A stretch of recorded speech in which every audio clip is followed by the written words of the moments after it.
Georgia. Thank you, Mr. Speaker. This time it's my great pleasure to yield 3 minutes to a member of the class of 2010, a public servant from the state of Kansas, Mr. Huelskamp. Gentleman's recognized for 3 minutes. Thank you, Mr. Chairman. I appreciate my colleague from Georgia yielding me time to discuss this rule and the underlying issue. And I do want to report that it was 229 years ago that the Virginia General Assembly ratified the Virginia Statute for religious freedom. This was authored by Thomas Jefferson, and the statute serves as the model for the free exercise clause in our First Amendment. And this is what it said: "No man shall suffer on account of his religious opinions or belief, but that all men shall be free to profess and by argument to maintain their opinions in matters of religion." Mr. Chairman, religious freedom is a fundamental human right protected by our First Amendment. It is essential to our free and flourishing society. Our nation was founded in part by individuals seeking refuge from religious persecution, from religious discrimination. And for these pioneers and for all to come after, America was meant to be a permanent fortress of liberty and freedom for all who live within its walls.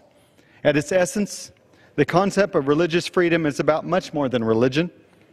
It's much more than just showing up to worship service one day or one night a week. It is about our fundamental human right to hold our own beliefs and to live out in our lives according to these faiths.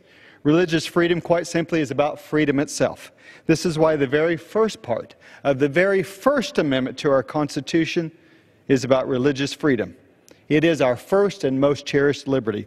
However, our ability to be free to live out the convictions of our faith not only in the public square, but also in the privacy of our own homes, in our churches, in our businesses, is in jeopardy right here in our nation's capital. The misleading name Dorinda is nothing more. It's nothing more than legalized discrimination. If allowed to go into effect, the government would force pro-life organizations, pro-life ministries, pro-life businesses, pro-life churches, pro-life individuals in the district to violate the very heart of their lives and their work and be coerced into paying for abortion on demand and be forced to hire anti-life individuals who actually promote abortion.